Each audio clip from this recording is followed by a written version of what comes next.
මේ ඔයගලන්ට ඉගෙන ගන්න හම්බෙන්නේ නැහැ මේ පන්තියෙන් විතරයි. A-level maths කරොත් සහ maths වල මාස්ටර් පාර්ට් එකකට ඔයගොල්ලෝ ගියොත් විතරයි මේවා ඉගෙන ගන්න හම්බෙන්නේ නැත්තම් නැහැ. හරි. මේ යම් කිසි course එකක් පෙරලා අරගෙන ඔයගලන්ට දෙන top knowledge එකක් දෙන්න යන්නේ.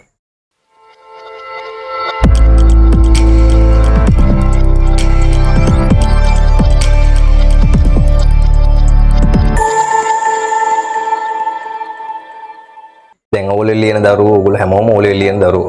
ඒක දරුවෝ කීප දෙනෙක් විතරයි ඕලෙල් ඉවරෙච්ච අය ඉන්නේ. ඕලෙල් ඉවරෙච්ච අයටත් මේකට සම්බන්ධ වෙන්න පුළුවන්. ඕලෙල් සහ A-level අතර පරතරය සෑහෙන්න වැඩි ළමයි. හරිද? ඕලෙල් සහ A-level අතර පරතරය අහසට පොළොව වගේ. එතකොට මේ ඕලෙල් A-level කරාට පස්සේ A-level වලින් ලංකාවේ සුපිරිම මොළ ටිකක් එළියට එන්නේ A-level maths කරන කට්ටිය. ඒක තමයි ඇත්ත කතාව. හරිද? එතකොට ලංකාවේ A-level කරන අයගේ A-level කරනවා 13%ක් A-level maths. A-level ලියන දරුවන්ගේ 13%ක් A-level maths කරනවා.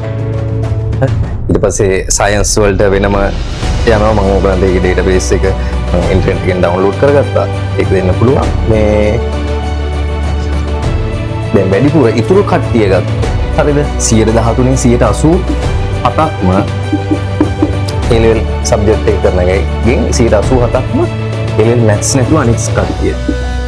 හරිද? A-level maths නැතුව අනිත් අය. ඒකද මේ අයගේ thinking level එක මේ මට්ටමටම ගේන්න අමාරුයි. A-level maths කරන්න ඕනේ A-level. හරිද? මේ මට්ටමට ගේන්න අමාරුයි. නමුත් මැද්දකට 125ක්වත් මෙන්න මේ මට්ටමේ 125ක්වත් ඕගලන්ගේ mind level එක up කරගන්න පුළුවන් නම් හරිද? thinking level එක up කරගන්න පුළුවන් නම් ඔයා A-level කරන දවසක හරිද?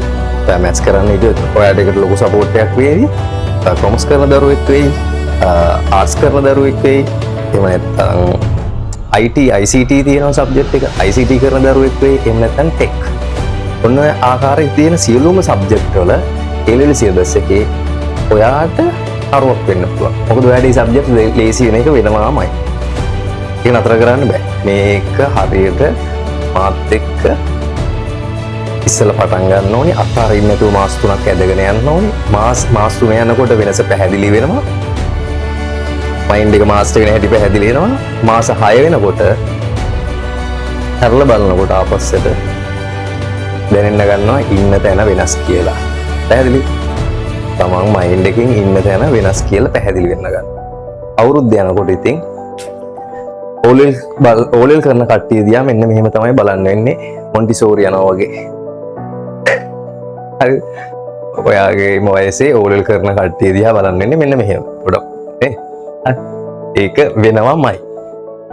මොකද දැන් මේකට මම වැඩිපුරම ටාගට් කරන්නේ ඒ ඕලෙල් A-level කැටගරි එකට යන කට්ටියකින් 13 අයින් කරලා ඉතුරු කට්ටිය.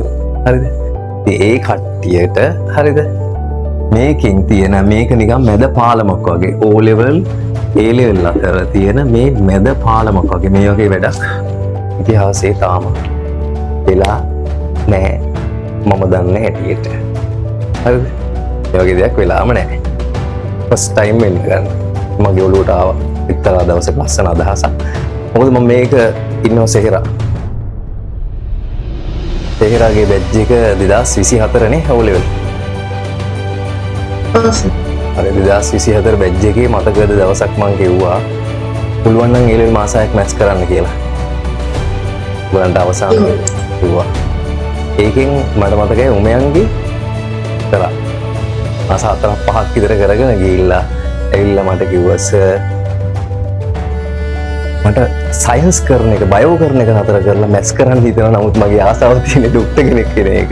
නමුත් ඒ නිසා මට මේක කරන්න වෙනවා.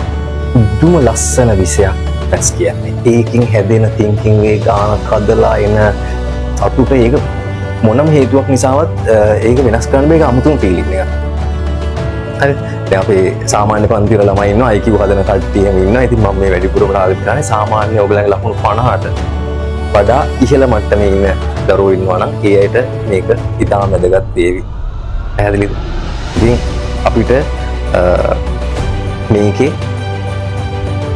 ගණිතයේ තියෙන අපි O-level වල ඉගෙන ගන්න දැනුම ඒ විදිහටම යම් විෂය කාරණා එතනින් පටන් අරන් මූලික දැනුමෙන් පටන් අරන් ඒකේ ඇඩ්වාන්ස් ස්ටෙප් වෙනකම් හදවනවා. සමහරට ඇඩ්වාන්ස් ස්ටෙප් 3 4 5 6 7 8 9 10 වෙනකම් යන්න පුළුවන්.